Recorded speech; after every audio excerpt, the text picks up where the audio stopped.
Hello student, welcome to Shubho study zone. আমি সৃজা তোমাদের জন্য নিয়ে এসেছি নতুন অন্য একটা ভিডিও। কথা না বাড়িয়ে চলো তাহলে শুরু করি। আজ আমরা টেন্স সম্পর্কে জানব। আমাদের মধ্যে অনেকে আছো যারা টেন্স কি সেটাই জানো না, তাদের জন্য এই ভিডিওটি। আমি নিশ্চিত করে বলতে পারি, যারা এই ভিডিওটি না টেনে সবটুকু দেখবে তারা টেন্স সম্পর্কে ভালো করে শিখবেই, এটা আমি নিশ্চিত। চলো তাহলে শুরু করি। দেখো তাহলে টেন্স মানে হচ্ছে ক্রিয়ার কাল, ঠিক আছে? টেন্স মানে হচ্ছে ক্রিয়ার কাল, ক্রিয়া কখন সংগঠিত হয় তখন। এবার এই টেন্সটা প্রধানত 3 প্রকার, ঠিক আছে?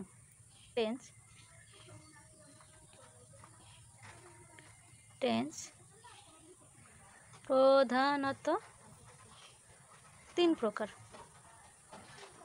আবার বলছি, টেন্স কিন্তু প্রধানত 3 প্রকার। কি কি দেখি আমরা। প্রেজেন্ট টেন্স মানে হচ্ছে বর্তমান কাল। অন্যটা কি হচ্ছে past tense, PAST, past tense মানে অতীতকাল। অন্যটা হচ্ছে ফিউচার টেন্স মানে হচ্ছে ভবিষ্যৎ কাল, ঠিক আছে? তাহলে টেন্স কি? টেন্স হচ্ছে ক্রিয়ার কাল, মানে ক্রিয়া যে সময় সংগঠিত হয়। টেন্স প্রধানত 3 প্রকার। কি কি?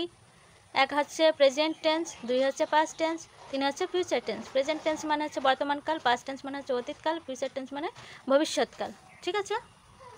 দেখো, প্রত্যেকটি টেন্সকে আবার 4টি ভাগে ভাগ করা যায়। Present tense, past tense, future tense, এর প্রত্যেকটি ভাগকে 4টি ভাগে ভাগ করা হয়। দেখো, প্রেজেন্ট টেন্স আমরা কি বলেছিলাম? প্রেজেন্ট টেন্সের 4টি ভাগ। সেটা হচ্ছে প্রেজেন্ট ইনডিফিনাইট, আমরা লিখে নিই। একে হচ্ছে প্রেজেন্ট ইনডেফিনাইট টেন্স। 2 হচ্ছে প্রেজেন্ট কন্টিনিউয়াস টেন্স। 3 হচ্ছে প্রেজেন্ট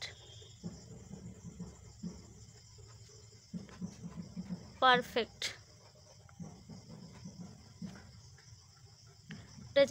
টেন্স। 4 হচ্ছে প্রেজেন্ট পারফেক্ট কন্টিনিউয়াস টেন্স। এবার দেখো, প্রেজেন্ট টেন্সের 4টি ভাগ কী কী রয়েছে? Present indefinite tense, present continuous tense, present perfect tense, আর হচ্ছে প্রেজেন্ট পারফেক্ট কন্টিনিউয়াস টেন্স। এটা যেমন প্রেজেন্ট টেন্সের 4টি ভাগ রয়েছে, তেমনি পাস্ট টেন্সেরও 4টি ভাগ, ফিউচার টেন্সেরও 4টি ভাগ।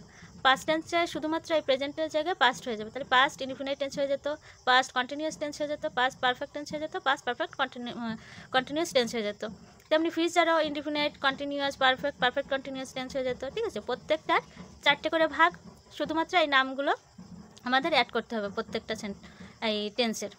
এবার দেখো, আমরা এই টেন্সের প্রথমটা যেটা রয়েছে প্রেজেন্ট ইনডিফিনাইট টেন্স, এইটা সম্পর্কে বিস্তারিত জানবো। চলো তাহলে। একে রয়েছে কি আমাদের প্রেজেন্ট ইনডিফিনাইট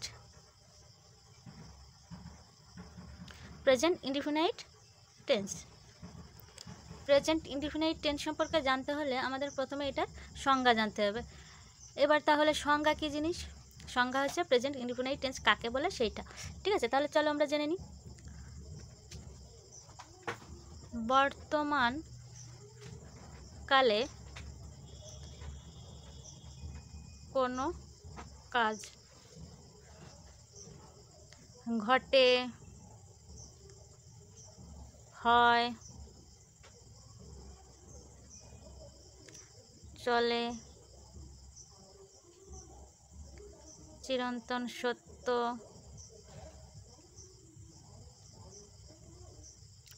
অভ্যাসগত কাজ, এই রূপ বোঝালে ভার্ব এর প্রেজেন্ট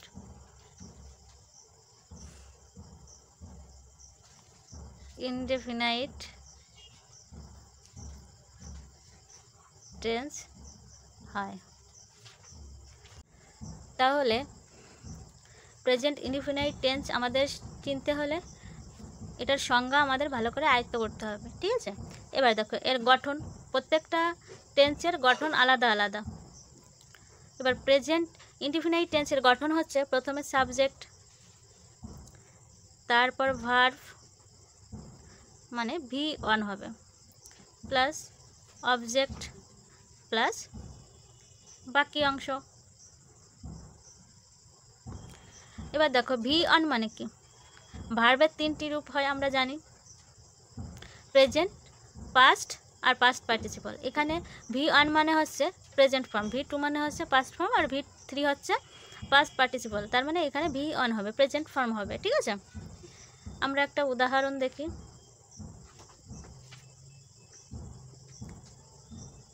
ধরো একটা রয়েছে, তাহারা ক্রিকেট খেলে। তাহলে আমাদের প্রথমে কি রয়েছে, সাবজেক্ট, তাহলে আমাদের সাবজেক্ট বসাতে হবে। দে, ভার্ব কি, খেলা করা, তার মানে খেলে, খেলের ইংলিশ কি হবে, প্লে। আর ক্রিকেট, তো ক্রিকেট হবে। দেখো বাকি অংশ নেই বলে আর বসালাম না। তাহলে প্রথমে আমরা সাবজেক্ট নিয়েছি, তারপরে ভার্ব নিয়েছি, তারপরে অবজেক্ট নিয়েছি। তাহলে বোঝা গেল ব্যাপারটা। এই গঠন অনুসারে আমাদের সাজাতে হবে। দেখো অন্য আরেকটা উদাহরণ আমরা বলতে পারি কি, সে কফি খায়। দেখো এখানে সাবজেক্ট কি রয়েছে, সে, তাহলে সে ইংলিশ হচ্ছে হি। ভার্ব কি রয়েছে, খায়, তাহলে খায় এর ইংলিশ হচ্ছে ইট বা ড্রিঙ্কস। যেহেতু কফি কোনো তরল জিনিস খাওয়া হবে ড্রিঙ্কস, ঠিক আছে, সেগুলো ইট হয় না। তাহলে এখানে কি হবে, ড্রিঙ্ক, কফি, COFFE, কফি। এবার দেখো একটা জিনিস, এখানে he third person singular number, তো যার কারণে আমাদের এই ভার্বের সঙ্গে এস বা ইএস যোগ হবে। তাহলে আমরা বলতে পারি যে প্রেজেন্ট ইনডিফিনাইট টেন্সে কর্তা যদি থার্ড পারসন সিঙ্গুলার নাম্বার হয় তাহলে ভার্বের সাথে এস বা ইএস যুক্ত হয়, ঠিক আছে। দেখো প্রেজেন্ট ইনডিফিনাইট টেন্সে নোট বলে দুটো পয়েন্ট লিখে রাখো তোমরা, কি, একে হচ্ছে কর্তা যদি থার্ড পারসন সিঙ্গুলার নাম্বার হয় তাহলে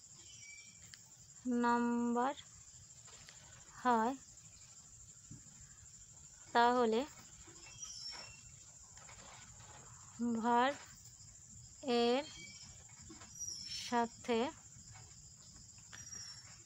এস বা ইএস যুক্ত করতে হয়। কী হলো, নোট অনে বলেছি কর্তা যদি থার্ড পারসন সিঙ্গুলার নাম্বার হয় তাহলে ভার্বের সাথে এস বা ইএস যুক্ত করতে হয়, ঠিক আছে। দুয়ে দেখো কি বলেছে, ইজ, হ্যাজ যদি মূল ভার্ব হিসাবে বসে তাহলে ইহার সঙ্গে এস বা ইএস যোগ হয় না। এখানে কি বলা হলো, ভার্ব যদি ইজ বা হ্যাজ মূল ভার্ব হিসেবে বসে তাহলে ইহার সঙ্গে এস বা ইএস যোগ হয় না। যেমন ধরো হি হ্যাজ এ পেন, এখানে দেখো হিটা কি আছে, third person singular number subject, এরপরে ভার্ব আছে কি, হ্যাজ। এইটা এখন হ্যাজ তো আমরা কি জানি সাহায্যকারী ক্রিয়া হিসেবে বসে, কিন্তু এখানে দেখো মেইন ভার্ব হিসেবে বসে, হ্যাজ মানে আছে। তাহলে হি হ্যাজ এ পেন, তার একটা কলম আছে, ঠিক আছে, এখানে মেইন ভার্ব হিসেবে বসে। অ্যাকচুয়ালি এটা একটা সাহায্যকারী ক্রিয়া, কিন্তু এখানে মেইন ভার্ব হিসেবে বসে, যার কারণে এটার সঙ্গে এস বাই এস যুক্ত হয় না। ক্লিয়ার? এখন তোমরা প্রশ্ন করতে পারো কোন ভার্বের সাথে এস এবং কোন ভার্বের সাথে ইএস যোগ করব। তাহলে দেখো, কখন আমরা এস যুক্ত করব আবার কখন ইএস যুক্ত করব সেটার নিয়ম এক একই। বলেছে ভার্বের শেষের অক্ষরটি যদি ও, এইচ, এস, এক্স, জেড থাকে তাহলে ইয়ে যোগ হবে। তাহলে কি, ভার্ব এর শেষ অক্ষরটি যদি ও, এইচ, এস, এক্স, জেড থাকে তাহলে ইএস যুক্ত হয়। ঠিক আছে, উদাহরণ দিয়ে একটা দেখো, যেমন হি গোজ টু স্কুল। এখানে দেখো লাস্ট অক্ষরটি ও আছে, অ্যাকচুয়ালি মেইন ওয়ার্ডটা কি, মানে মেইন ভার্বটা ছিল গোর সঙ্গে ইএস যুক্ত হয়েছে। ঠিক আছে, তাহলে হি গোজ টু স্কুল। এইখানে দেখো আমাদের subject third person singular number, সব ভার্ব যেটা রয়েছে গোর সঙ্গে এস বা ইএস যুক্ত হবে। আবার জানি ও থাকলে, লাস্ট অক্ষরটি ও থাকলে ইএস যুক্ত হয়। ঠিক আছে, ভার্ব এর শেষ অক্ষরটি যদি ওয়াই হয় এবং ওয়াই এর পূর্বে কনসোন্যান্ট থাকে তাহলে ওয়াই বাদ যায় এবং আইইএস যুক্ত হয়। যেমন হি ক্যারিজ ইট, সে ইহা বহন করে। ঠিক আছে, সে ইহা বহন করে। দেখো এইখানে মেইন ভার্ব হচ্ছে ক্যারি, তাহলে হিটা হচ্ছে থার্ড পারসন সিঙ্গুলার নাম্বার সাবজেক্টটা, যার কারণে আমাদের ভার্বের সাথে এস বাই ইএস যোগ হবে। আর এখানে রয়েছে ক্যারি। এবার লাস্ট অক্ষরটা দেখো ওয়াই রয়েছে এবং তার আগে কনসোনেন্ট রয়েছে আর। ঠিক আছে, যার কারণে এই ওয়াইটা উঠে যাবে, ওয়াইটা উঠে গিয়ে আইএস যুক্ত হবে। ক্লিয়ার? উপরোক্ত ছাড়া, মানে এই দুটো ছাড়া বাকি সব ক্ষেত্রে এ যুক্ত হবে। তাহলে বলতে পারি উপরিক্ত নিয়ম ছাড়া, নিয়মগুলো ছাড়া সাধারণত এস যুক্ত হয়। যেমন প্লে, PLAY, প্লে, প্লে থেকে প্লেস। দেখো এখানে ওয়াই আছে ঠিকই, কিন্তু তার আগে ভায়োল আছে, যার জন্য এস যুক্ত হয়েছে। আর আমরা আগেরটা কি বলেছিলাম, ওয়াই থাকবে এবং তার আগে কনসোনেন্ট থাকবে, তাহলে ওয়াই উঠে গিয়ে আইএস যোগ হবে। কিন্তু এখানে রয়েছে ওয়াই, তার আগে রয়েছে ভায়োল, যার কারণে এখানে শুধু এস যুক্ত হবে। ঠিক আছে, টেক, টেক হচ্ছে টেক্স। দেখো উপরের কোনো নিয়ম এখানে খাটেনি, লাস্টে ই রয়েছে। ঠিক আছে, যার কারণে এর সঙ্গে এস যুক্ত হয়েছে। ক্লিয়ার? দেখো প্রেজেন্ট ইনডিফিনাইট টেন্সের ব্যতিক্রম কিছু বিষয় রয়েছে। কি সেগুলো? 1 নম্বরে ধরো চিরন্তন সত্য যদি হয়, চিরন্তন সত্য বোঝালে প্রেজেন্ট ইনডিফিনাইট টেন্স হয়। যেমন মানুষ মরণশীল,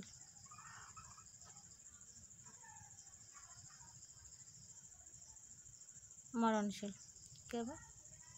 ম্যান ইজ মর্টাল। ঠিক আছে, 2 কী হবে? নিকট ভবিষ্যৎ যদি বোঝায়, এটা মাথায় রাখবে, নিকট ভবিষ্যৎ যদি বোঝায়, নিকট ভবিষ্যৎ বোঝালে ধরো সে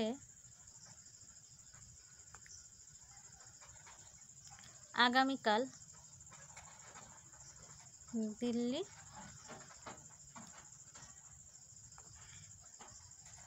রওনা দেবে। সে আগামীকাল দিল্লি রওনা দেবে, তার মানে কি এই সামনের দিনই সে রওনা দেবে, যাবে, এই নিকট মানে কিছুটা সময় পর এমন বোঝাচ্ছে, যার কারণে এটা প্রেজেন্ট ইনডিফিনাইট টেন্স করা হয়। এখানে কি করা হবে তাহলে, হি স্টার্টস ফর দিল্লি টুমরো।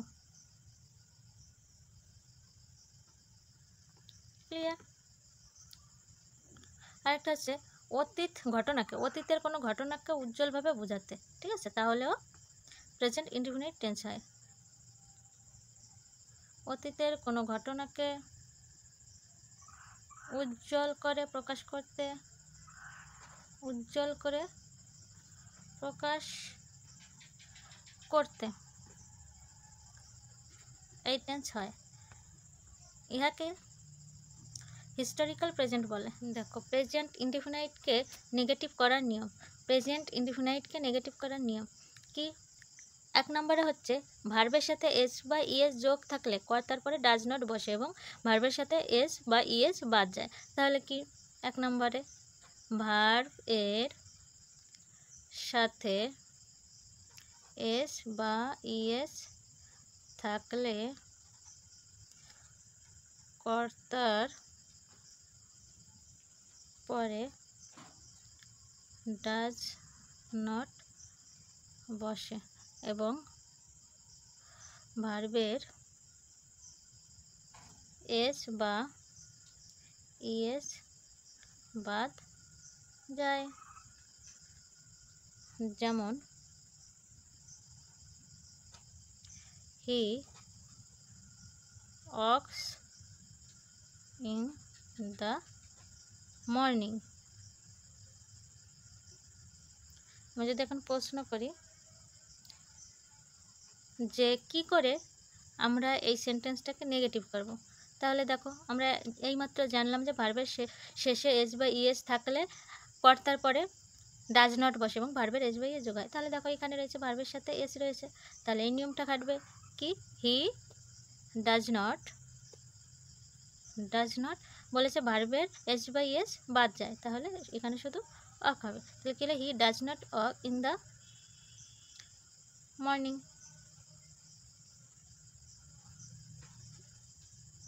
ঠিক আছে, দেখো 2 নম্বরে যদি এস বা ইএস ভার্ব এর শেষে না থাকে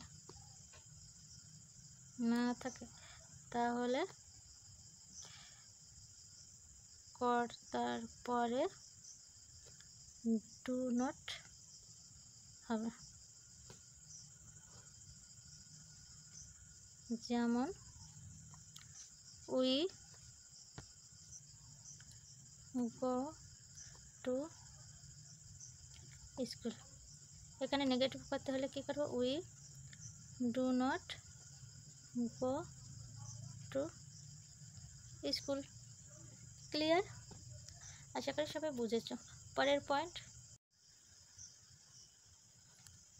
ভার্ব যদি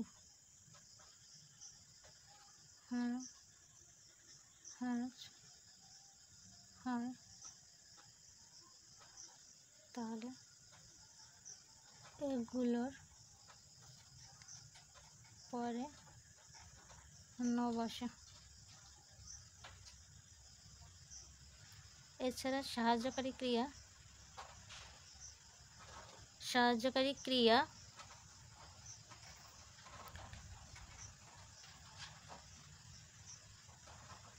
ভার্ব থাকলে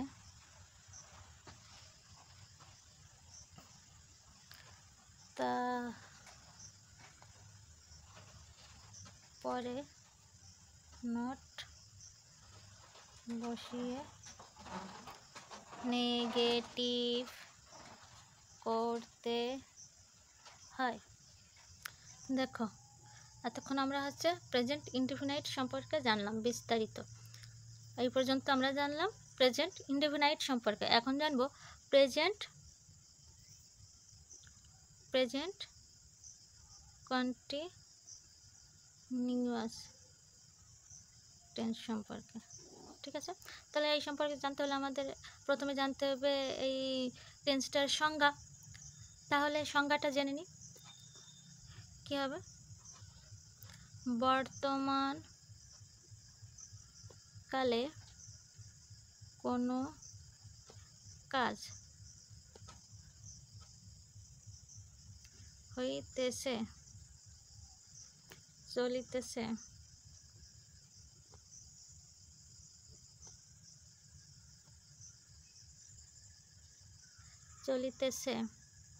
ঘটিতেছে,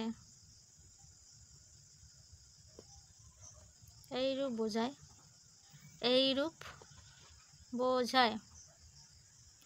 তাহলে ভার্বের প্রেজেন্ট কন্টিনিউয়াস টেন্স হয়। অর্থাৎ কী বলেছে? প্রেজেন্ট কন্টিনিউয়াস মানে কি? চলমান। ঠিক আছে, তার মানে প্রেজেন্ট কন্টিনিউয়াস মানে বর্তমানকালে কোনো কাজ চলতে থাকবে। যদি এরকম বোঝায়, চলছে, রানিং বোঝায়, তাহলে সেই টেন্সকে আমরা প্রেজেন্ট কন্টিনিউয়াস টেন্স বলবো। ঠিক আছে, তাহলে আমরা গঠন সম্পর্কে জানবো এখন। গঠনে কি? প্রথমে সাবজেক্ট, তারপরে অ্যাম, ইজ, আর, এই তিনটে যে কোনো একটা সাবজেক্ট অনুযায়ী বসবে। তারপর হচ্ছে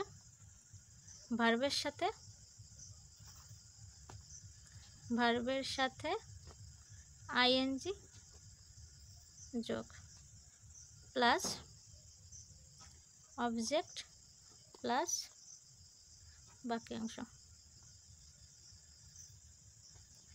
যেমন ধরো, আমি বই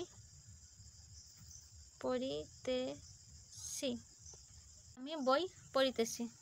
এটা হচ্ছে প্রেজেন্ট কন্টিনিউয়াস টেন্স। তাহলে এখানে আমরা গঠন অনুসারে করব। প্রথমে সাবজেক্ট আই, তারপরে সাবজেক্ট অনুসারে অ্যাম, ইজ, আর বসবে। তাহলে আইয়ের পরে অ্যাম বসে, আই অ্যাম। তারপরে ভার্ব রয়েছে পড়ার রিড, তার সঙ্গে আইএনজি যোগ, রিডিং বুক। হয়ে গেল। ঠিক আছে, আমরা খেলিতেছি। তাহলে এখানে সাবজেক্ট কে আছে? উই। সাবজেক্ট অনুসারে আমি যার বসে, তাহলে উইয়ের উপরে আর বসে। খেলার ইংলিশ প্লে, তাহলে প্লের সঙ্গে আইএনজি যোগ, প্লেয়িং। ক্লিয়ার? তাহলে এটা হচ্ছে প্রেজেন্ট কন্টিনিউয়াস টেন্স। দেখো আইএনজি যোগ করার নিয়ম। আমরা তো কন্টিনিউয়াস টেন্স জানলাম যে ভার্বের সাথে আইএনজি যোগ হয়। তাহলে সেই আইএনজিটা যোগ হয় কিভাবে, সেই নিয়মগুলো এখন আমরা জানবো। এক হচ্ছে ভার্ব এর শেষ অক্ষরটি ই এবং তার আগে কনসোনান্ট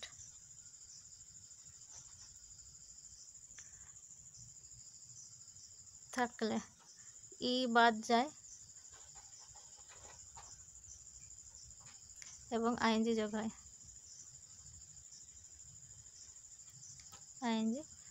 হয়। যেমন মেক, এখানে হয়ে যাবে মেকিং। ঠিক আছে, দুইয়ে কি বলেছে? দুইয়ে বলেছে ভার্বের শেষ অক্ষরটি কনসোনান্ট এবং তার আগে একটি ভায়েল থাকলে আইএনজি যোগ করার সময় কনসোনান্টটি দুটি হয়। মানে ভার্বের শেষ অক্ষরটি, এই যে ভার্ব এর শেষ অক্ষরটি কনসোন্যান্ট এবং তার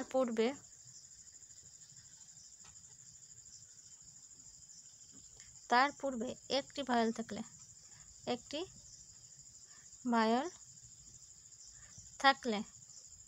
কি হবে? আইএনজি যোগ করার সময় কনসোনেন্টটি দুটি হয়, যেমন সেট,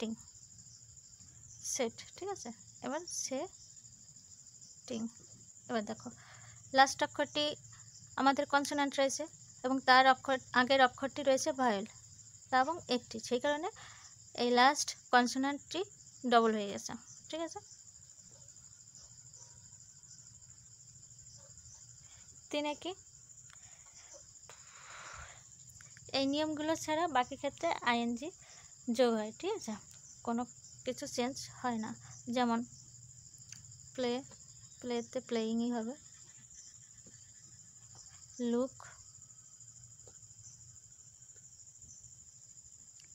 লুকিং। এবার নোট আকারে একটা জিনিস লিখে রাখো, নোট আকারে। সেটা কি জিনিস? সেটা হচ্ছে see feel want wish hope know like. এই ভার্বগুলোর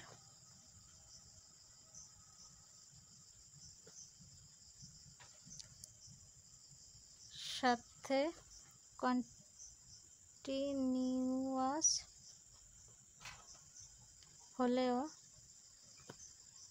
আইএনজি যুক্ত হয় না, ঠিক আছে বন্ধুগণ। আজ এই পর্যন্ত টেন্স আলোচনা হলো। নেক্সট ভিডিওতে বাকি টেন্সগুলো আলোচনা করব। আশা করি ভিডিওটি সবার ভালো লেগেছে। এই রকম নতুন নতুন ভিডিও পেতে ভিডিওটিতে লাইক, শেয়ার, কমেন্ট করতে ভুলো না।